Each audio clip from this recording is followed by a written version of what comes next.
Pharma చట్టాలను వెంటనే అమలు చేయాలంటూ డ్రగ్ కంట్రోల్ అధికారులకు ఫార్మసిస్టు జేఏసీ వారం రోజులు డెడ్లైన్ విధించింది. ఫార్మసిస్టులు లేని మెడికల్ షాపులను సీజ్ చేయాలని, ఫార్మసీ చదివిన వారికి గౌరవ వేతనంతో ఉద్యోగం కల్పించాలని డ్రగ్ కంట్రోల్ అడిషనల్ డైరెక్టర్ రామ్ధన్కు జేఏసీ విజ్ఞప్తి చేసింది. వారంలోగా చర్యలు తీసుకోకపోతే తెలంగాణలో ఆందోళన ఉధృతం చేస్తామని జేఏసీ హెచ్చరించింది.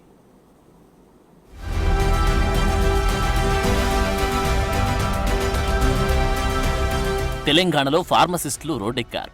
హైదరాబాద్లోని డ్రగ్స్ కంట్రోల్ అథారిటీ ముందు నిరసనకు దిగారు. కార్పొరేట్ సంస్థలు ఫార్మసిస్టు లేకుండానే మందులు విక్రయిస్తున్నా వాటిపై చర్యలు ఎందుకు తీసుకోవడం లేదని ప్రశ్నిస్తున్నారు. రిటైల్ షాపులపై రైడ్స్ చేస్తూ బడా సంస్థలను వదిలేస్తున్నారని విమర్శించారు. కార్పొరేట్ చైన్ లింక్ షాపుల్లో ఫార్మసిస్టులను రిక్రూట్ చేసుకుంటే తమకు ఉద్యోగాలు వస్తాయని, అలా చేయకుండా అధికారులే తమ పొట్ట కొడుతున్నారని ఫార్మసిస్టులు ఆవేదన వ్యక్తం చేశారు. 33 జిల్లాల నుంచి ఉన్న ఫార్మసిస్టులు ఇలా డ్రగ్ కంట్రోల్ శాంతియుతంగా వినతి పత్రం ఏనికి వస్తే ఇలా కమలాసన్ రెడ్డి గారు ఎందుకు రాలేదు సమాధానం చెప్పాలి. ఇలా ఫార్మసిస్టుల సమస్యలు ఏవైతున్నాయో పరిష్కరించండి అని చెప్పినాం. పరిష్కరించక ఈ విధంగా ఇలా ఎందుకు అబ్సెంట్ అయ్యిండు సమాధానం చెప్పాలి కదా. మాకు కావాల్సింది ఏదైతే చట్టాలు ఉన్నాయో ఆ చట్టంలో ఉన్నటువంటి హామీలు ఇంప్లిమెంట్ చేయమని అడుగుతున్నాం. దాని గురించి అడిగితే ఇలా ఎందుకు రాలేదు. నిన్న చర్చలో పిలిచిండు, మాట్లాడాము. ఆ చర్చలలో కూడా ఏ రకంగా కూడా మాకు పాజిటివ్నెస్ కనిపించలేదు.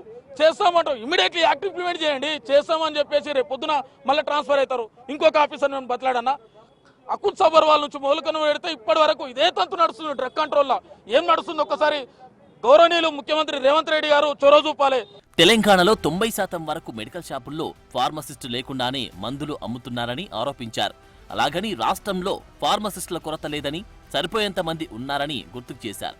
తమకు వేతనంగా 30,000 ఇస్తే పనిచేయడానికి సిద్ధంగా ఉన్నామంటూ ఫార్మసిస్టుల అసోసియేషన్ చెబుతోంది. మేము మీటింగ్ పెట్టుకున్నాం, దీనికి రిప్రజెంటేషన్ ఇద్దాం, భారీ ఎత్తున పోదామని చెప్తే కమలాసన్ రెడ్డి గారు ముందుగా పిలిచారు.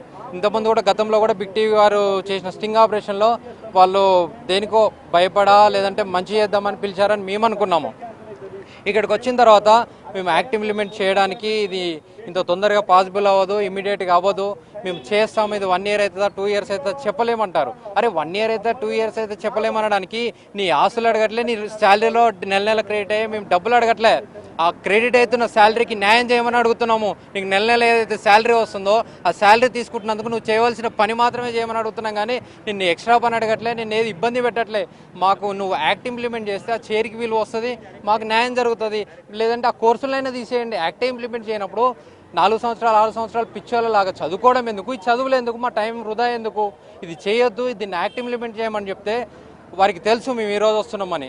వారు లీవ్ పెట్టుకున్నారు. ఇంతమంది పోలీస్ ప్రొటెక్షన్ ఎందుకండి? మేము రిప్రజెంటేషన్ ఇవ్వడానికి వెళ్తే ఇంతమంది పోలీసులు ఎందుకు? మెడికల్ షాపుల నిర్వహణ తీరుపై pharmacist JAC drug control additional director Ramdhan కు ఫిర్యాదు చేసింది. చట్ట ప్రకారం నిర్వహించని మెడికల్ షాపులను సీజ్ చేయాలని కోరింది. తమకు నెలకు 30,000 రూపాయల గౌరవ వేతనం ఇచ్చేలా ఆదేశాలు ఇవ్వాలని పేర్కొంది. వారం రోజుల్లో అధికారులు చర్యలు తీసుకోకపోతే రాష్ట్ర వ్యాప్తంగా ఆందోళనకు దిగుతామని హెచ్చరించింది.